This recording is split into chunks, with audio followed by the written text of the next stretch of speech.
Hi, everybody. This is Silvio Canto in Dallas, Texas on Monday, February the 4th, and welcome to our video commentary. Well, it's been a very crazy week in Virginia. I don't think that I've ever seen anything like it. Uh, First, you have a piece of legislation being considered in the state legislature about late-term abortion. And it leads into all kinds of debates.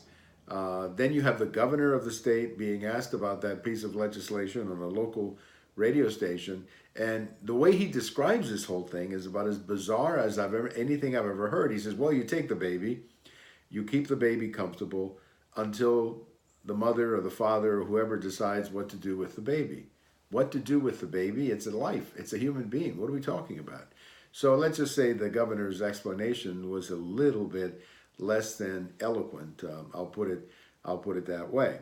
But then within a day or a day and a half, you have these yearbook photos that come out of photographs from 1984, which would mean that was 35 years ago, when apparently the governor was a medical student, and on his yearbook page, there are some pictures of KKK people and a man dressed up in black, and obviously figures that are very offensive to African Americans. I can understand that.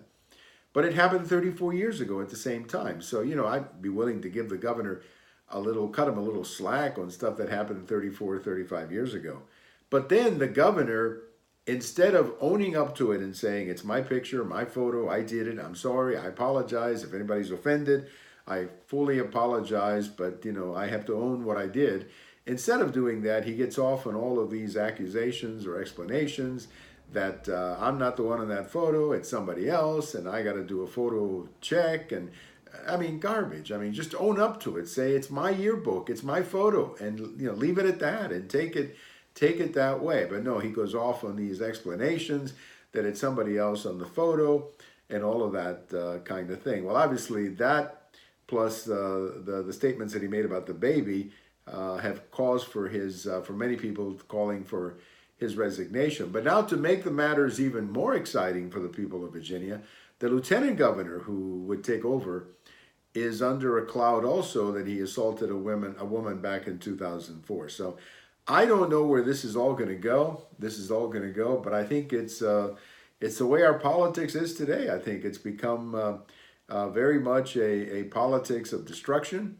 And all I can tell you is if you're a politician, you better check those yearbook photos, because there may be something there that you don't want to have somebody look at years later. Now, the big question, of course, is why didn't the Republicans see or do something about this photo before? After all, the governor ran for governor, 18 months ago. And I think the reason, and I'm just a guess on my part, but I think the reason is that nobody before Judge Kavanaugh's nomination ever thought about looking back at yearbook photos. I mean, it seems like there was a time in this country when we sort of said, okay, what you did in high school or what you did in college, we're not going to get into it. We're just going to leave it alone. And if you did something stupid in high school, something stupid in college, we're not going to hold it against you, because we're going to give you the benefit of the doubt that you were a young person or whatever. So I think that's probably the reason why it was never brought out, because nobody thought it was relevant, if you will, to his life or his running for governor. But of course, things have changed. They've changed with the nomination of Mr. Kavanaugh and the way they tried to destroy his nomination by looking up all kinds of silly stuff in his yearbook. It's a crazy political world. All I can tell you is it's crazy. I'm not sure it's better.